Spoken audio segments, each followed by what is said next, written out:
when you're dealing with something as complex as building a rocket or as building a launch pad, being extremely mindful of the critical path is important. And what the critical path is the longest set of sequential events that are gated by each other that must be completed in order for a task to happen. Attention all operators on LVN0, we're getting ready for a pre-op brief for Flight 12 here. We're going to start off with some comm protocol. T-minus 1 minute. When we see an unexpected response, how confident are we in being able to explain that, such that we're not unknowingly walking into an actual bigger problem that this was just a small symptom of?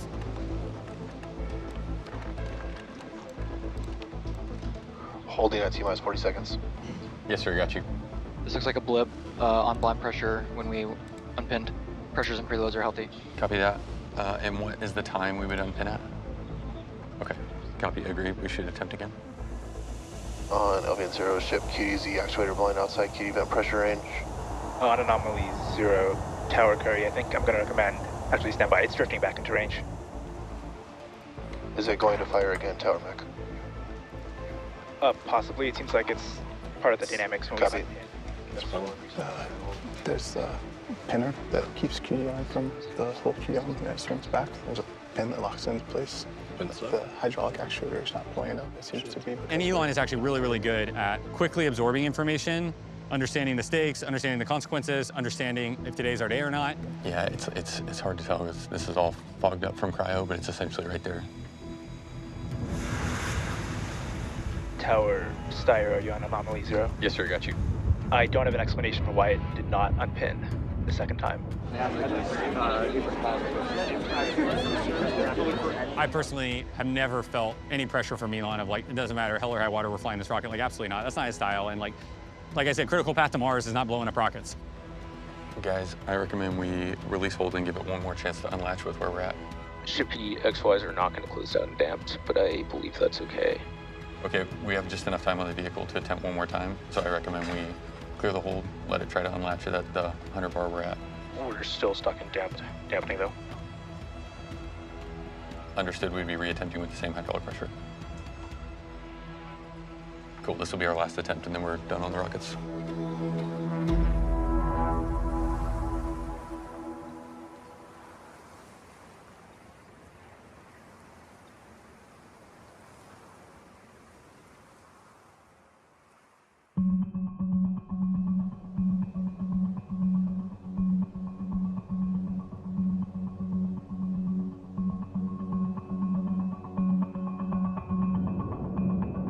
When we're only a week out from flight, my main focus is getting into flight. The thing that separates us from a lot of other companies is that we test fast and we test often, and that includes launches. We want to make sure the vehicle's all ready to go, we want to make sure the ground's all ready to go, but we also don't want to be caught in analysis paralysis. Our main objective today is a 10-engine static fire. Aboard. On LVN1, looks like we kicked out due to 2 combustors from the apex bank being pelted. There was a pad side abort called. These things were holding like 6,000 tons of propellant plus the rocket weight. And it's like, okay, well, why didn't you guys simulate that? It's like, well, because we didn't have anything that weighed that much. Like, this is the first time we put anything on it that weighed that much. So there's just so much that you have to think about and then be very paranoid on.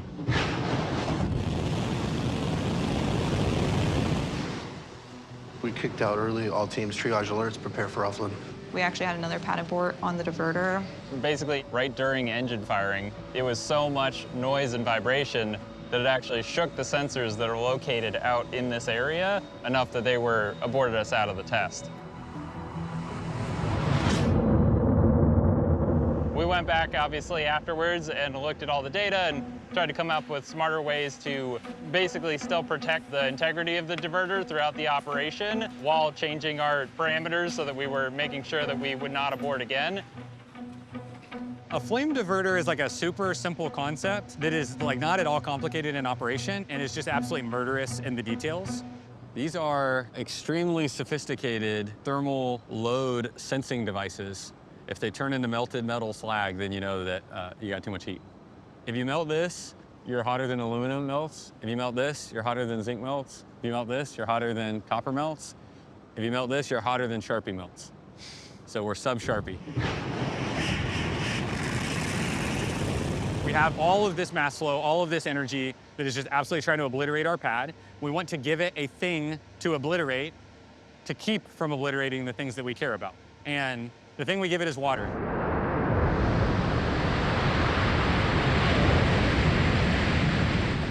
The amount of energy that water can absorb is like miraculous. And so if you can get high enough pressure water in the right places and just allow it to flash boil that water, then it solves a lot of the problems for you. Like the idea is that the steel never gets that hot, the structures never get that hot, because the water absorbs all that energy, turns to steam, and everything's okay. So for this flame deflector on pad 2, we're sitting somewhere in the neighborhood of about 650,000 gallons per minute.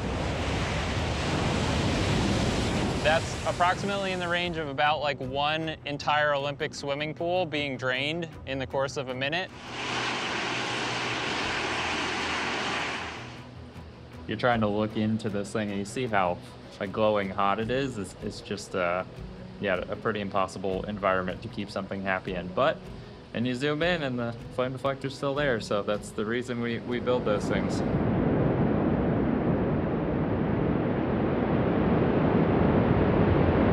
Putting the rocket into human terms is something really tough. 65,000 pounds per second of propellant that is coming out of the engines. And again, just like 18 million pounds of thrust, like what does that number mean? I think of like 11 Ford F-150 trucks per second just zipping out of the bottom of the rocket. It's like imagine if you had the world's biggest machine gun, except for instead of shooting bullets, it was shooting pickup trucks, and it's just firing 11 pickup trucks per second out of the bottom of the rocket. It's like, do you think your stuff could survive that?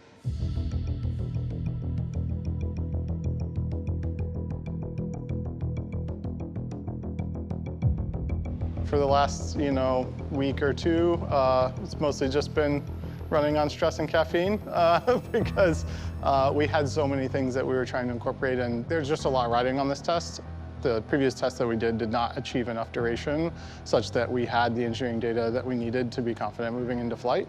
If not able to get this test off successfully today, then we're pushing launch day for day, which is an extremely big drag on the entire program and all the engineering teams involved. So there's always pressure going into an op, but this one is particularly high.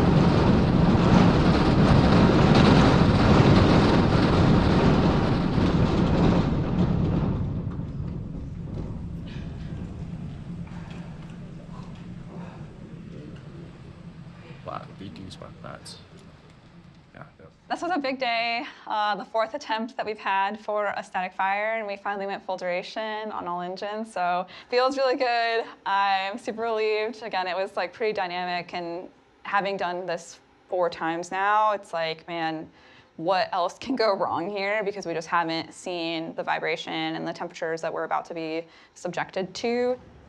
We've never connected the QD to a vehicle, and we've never flowed propellant into a Starship on pad 2. So although this was a really big milestone, the next step is to prove that those systems work in the way that we designed them to.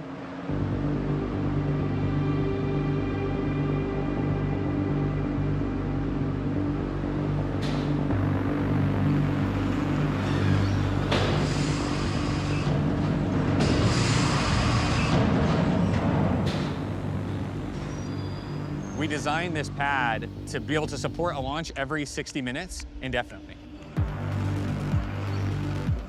The thing about pad 1 is it was designed to be very quick to build, it was designed to be very cheap, and it was designed to give good access to the aft end of the booster.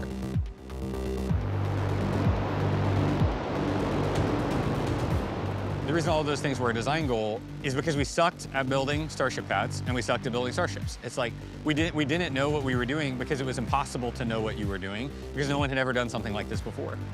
The brief on that one was, hey, get something up very quick and very scrappy and very inexpensively, but that's okay. It actually needs to just be good enough for us to learn. And then if we can learn from it, we'll go build the actual good thing.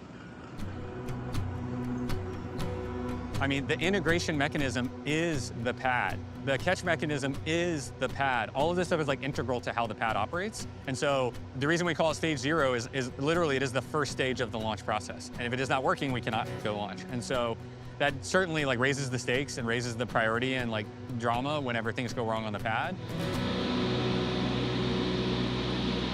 Post static fire, as we were transiting the chopstick arms back to a lower position, we heard a loud noise out at the pad.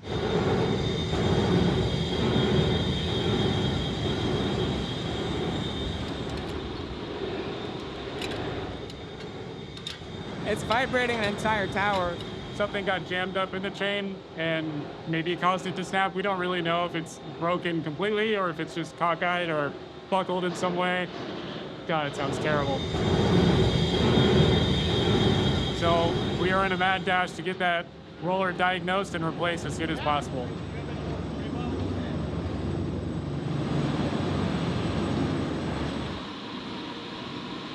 The chop carriage has many rollers positioned at different parts around the tower. And when I say roller, it's literally like, imagine the world's largest bicycle chain. It's built almost exactly like a bike chain, except for it's 380 pounds. And the chop carriage weighs a lot. And so it basically broke one of those links. The chain got bound up. And the day after static fire, we called our buddies at the Cape. We had some spare units over there for building the Cape towers. We're able to hot shot to overnight the chain to us. Got the old chain torn apart, got the new one put together, flew it up, and the morning after that, we were ready to rock.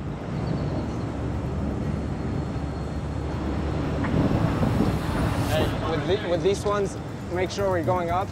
Arriba. It was on the order of like 30 hours, 36 hours from we found the problem to had it fully back in service. On like an item that was not really designed to be very serviceable. To be able to come up with a scrappy plan, you know, temp support it with cranes, get in there and boogie is like, that's like just classic SpaceX nonsense.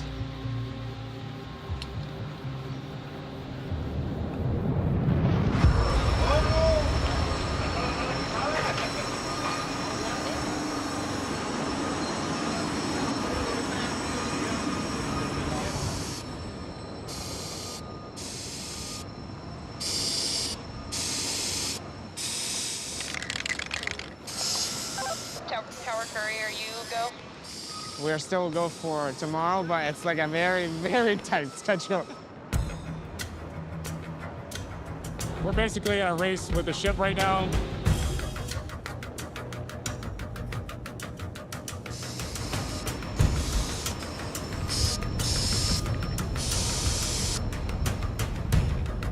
Switching in 3, 2, 1. All right. When you get off. All right, chopsticks are moving. Come on, baby.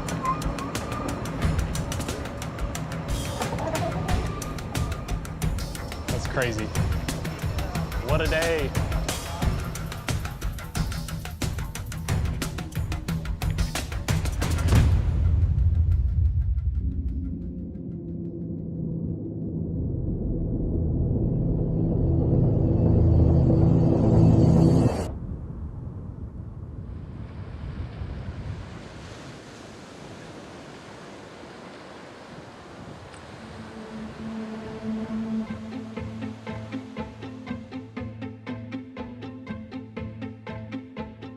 The purpose of this mission is to collect some really high profile imagery of the Starship, specifically its heat shield after re-entry.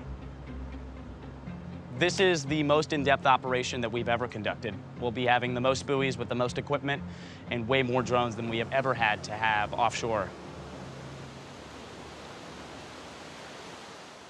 This buoy right here has been used since Flight 5. We deployed these buoys kind of like as a Hail Mary attempt. They were very scrappily, but you know, as well as they could be put together.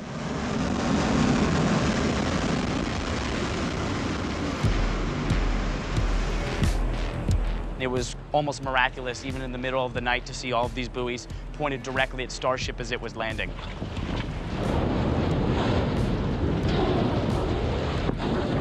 And gradually from flight 5, 6, 7, and onwards, these have always been deployed.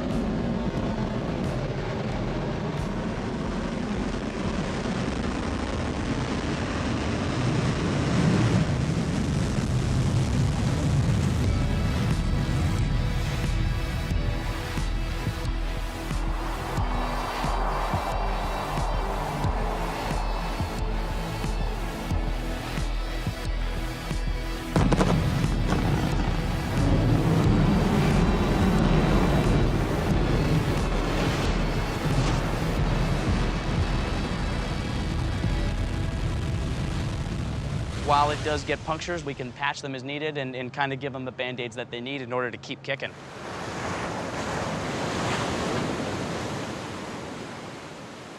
We just departed the port here at Exmouth. I think we've got about a 2.5 day transit, 500 nautical miles, up to a 21-day voyage out to the Indian Ocean. We will be getting a full, almost 3D model of the vehicle at different points of re-entry and landing that will allow us to not only assess the performance of the vehicle for Flight 12, but build a new and better Starship.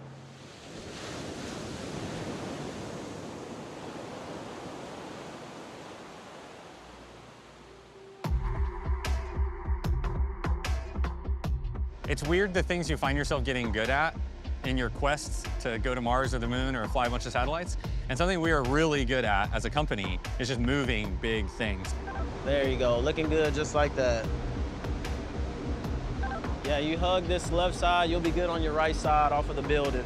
So we have a whole team of people, the CLT, the critical lift team. Good to roll forward. And their job is just to move, to maintain, to operate equipment and infrastructure to move heavy things all around. B-19 is now entering Highway 4. All of the great people of Starbase watching B-19 roll out to the pad. We wanted to make sure we made it down here for the first version 3. I was here for Flight 9 and 11. I got to see the catch. You don't get to say that every day. Honestly, just seeing V3 take flight, it's been a long wait, and also the flame trench is going to look pretty awesome. Looking good on your left side. Keep on rolling. Rolling, rolling, rolling. Just out here to watch the B-19 roll out with my family, visiting Starbase. It's just cool to see everyone working at SpaceX together to push forward humanity's future. Got a beautiful line like that. We'll keep walking in just like that for a little bit.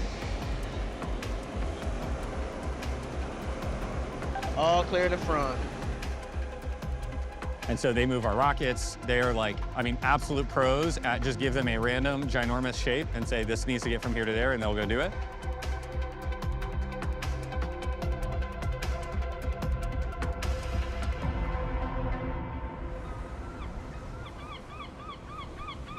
Gonna keep it nice and slow.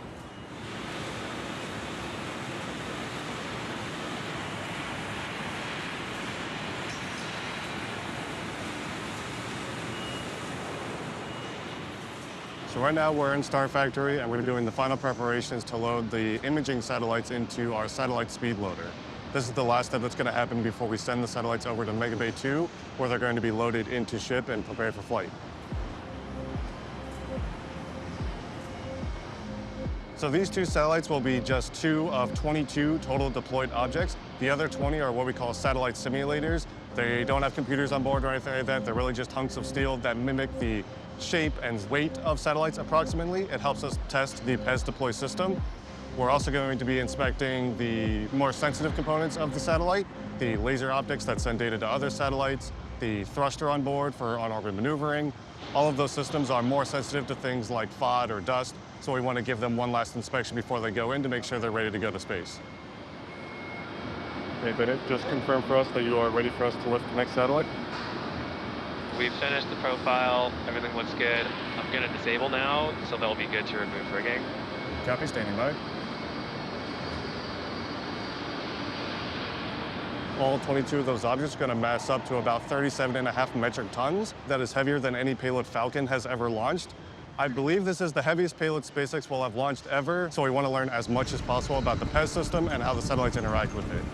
We're on that suborbital trajectory, but it shows the capability that Starship has for future orbital missions coming up.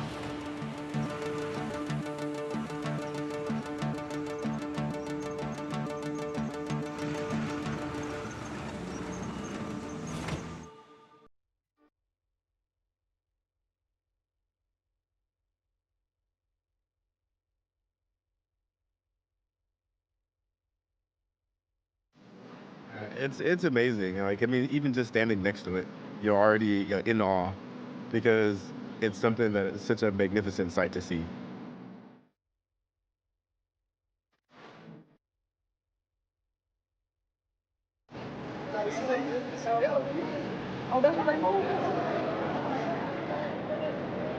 People have worked very hard for very many years on this. It's the third evolution of the fully and rapidly reusable launch vehicle that SpaceX aims to develop.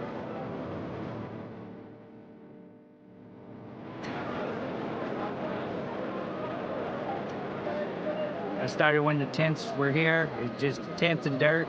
We've come a long way since I started here as an intern a couple of years ago. I mean, it's the biggest thing ever launched, so there's nothing that can match it. I expect it to be loud and fast. It's definitely going to rock the city of Starbase.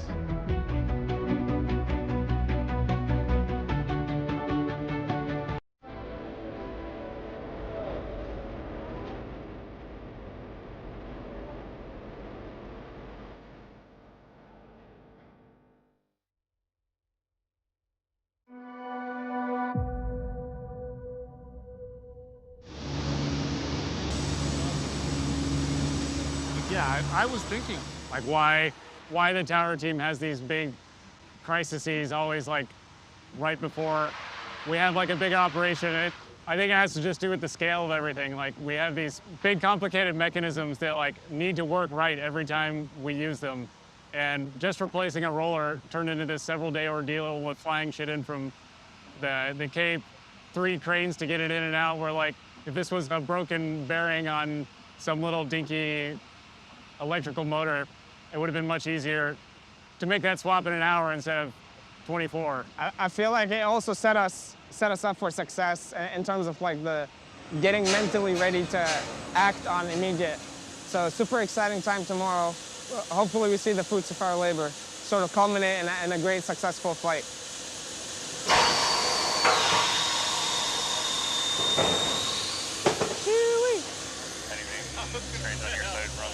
No, looks good. Let's get into safing so we can extend the platform space. After this, we'll transition to preload for on-latch, take the HP to intermediate ops, figure for flight, and then we'll do a quick go-no-go poll. I'll give you a countdown and we'll go releasing.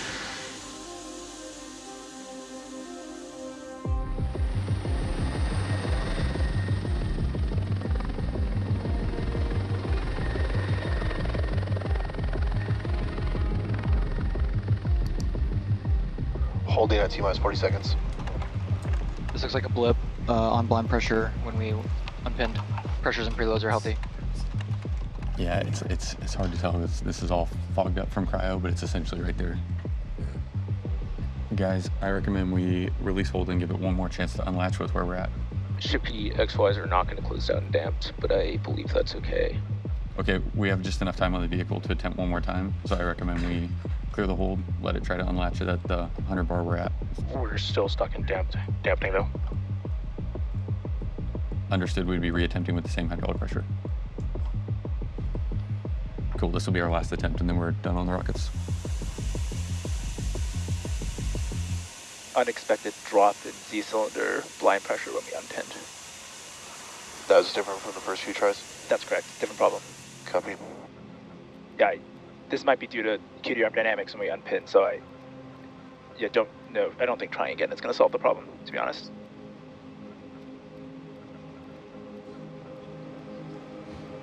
We're done for flight for the day. Flight. Thank you.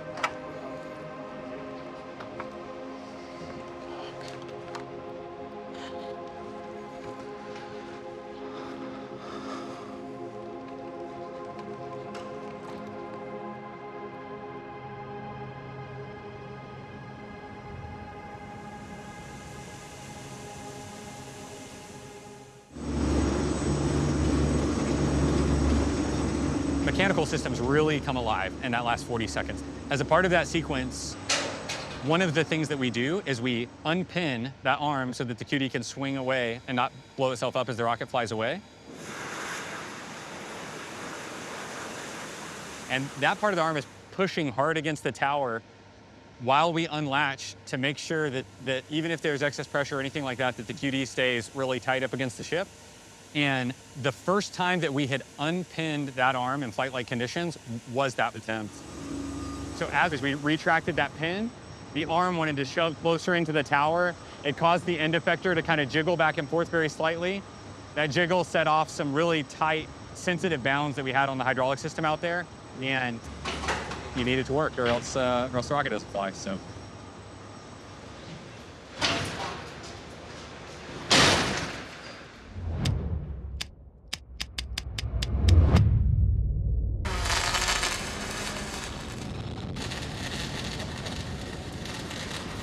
Always be paranoid. Going into this flight attempt, we were worried about a completely different thing, which was the hold for the actual vents on the fill drain. And then those passed, and then we got bit by something completely different. So you gotta be paranoid about everything.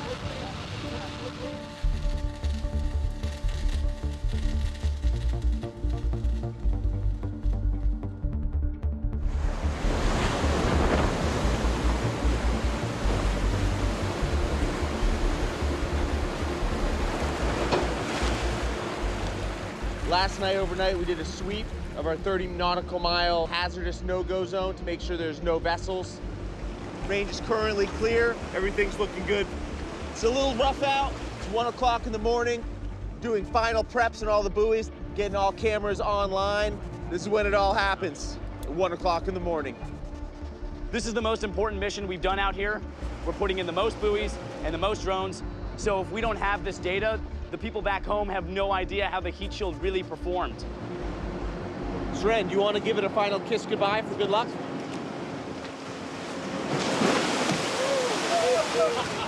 That was a wet kiss. All right, head in the sky.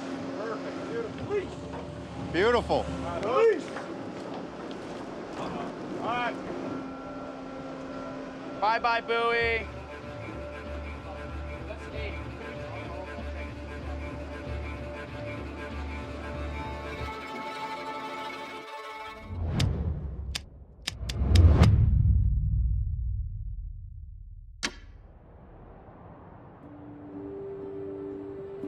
Good afternoon, welcome to the Starship Flight 12 Attempt 2 weather briefing.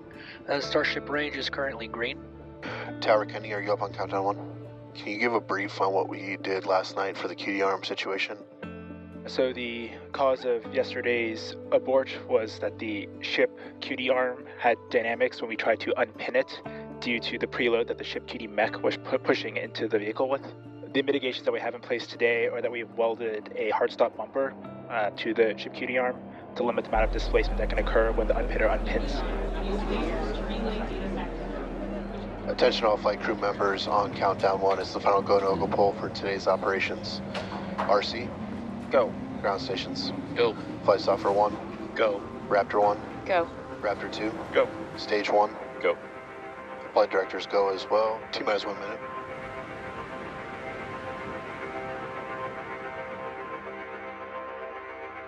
Holding at T-minus 40 seconds. SpaceXers really are at their best in ASAP mode. We do a good job of not being afraid of putting ourselves in a really tight spot. Fill drains are go. Copy. SC1, reset the operator hold. Reset. Clock is rolling. People hate pain, and that ability to absorb pain for change here at Starbase is like unparalleled. And if you just are willing to take a little bit of it, you can do the most amazing things. Flight directors go for launch. T-minus 10, 9, 8, 7, 6, Okay, there we go.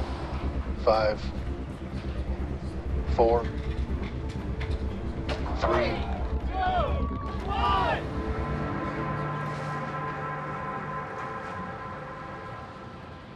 Ignition.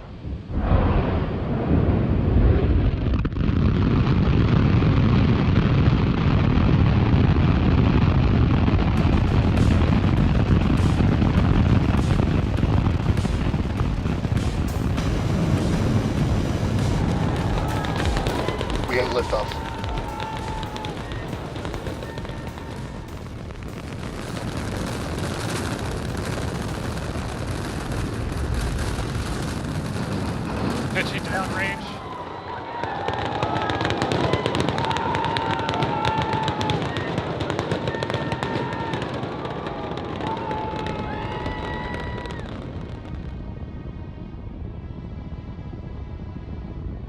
max Q.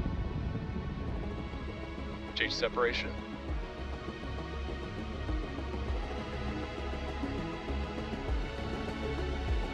Acknowledging many booster alerts. 5 engines on boost back startup. Flight software acknowledging mission abort, earlier boost back shutdown. Expected. Yes, sir. Can confirm. Exec team is aware that booster did not make it to the final landing location. Ship avionics, power and telemetry nominal. We have healthy chamber pressures on 5 out of 6 ship Raptor engines.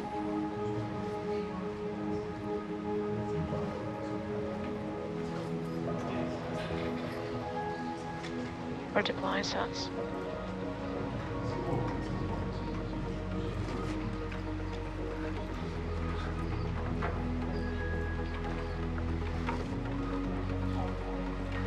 That was the coolest thing I've ever seen. Wow. Yeah, video of a satellite looking at our ship. This one was good.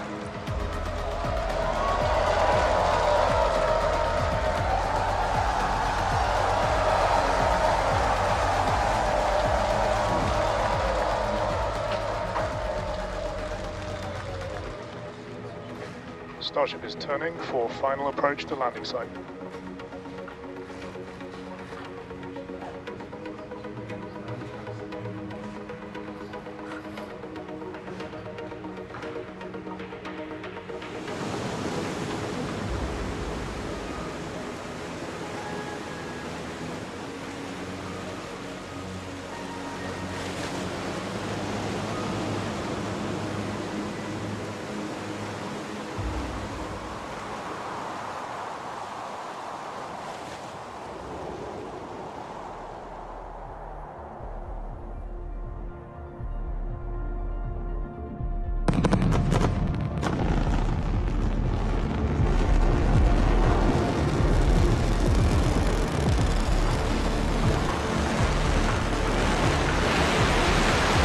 Starship has landed.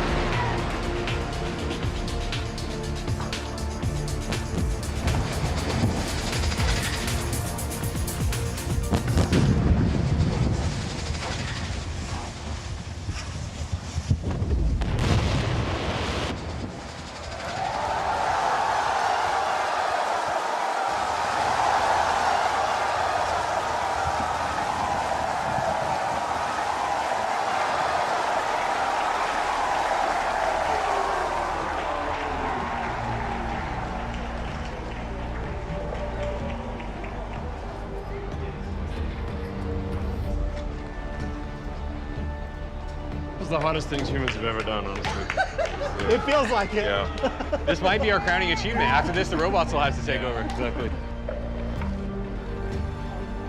Anytime we have these kind of big evolutionary leaps in the program, whether it was the very first Flight 1, whether it was first catch on Flight 5, obviously new major block change with the pad and the ship and the booster all at the same time for V3, there's somewhat of an expectation of like, what might we have missed? But at some point, you just got to say, hey, the most learnings are to go fly.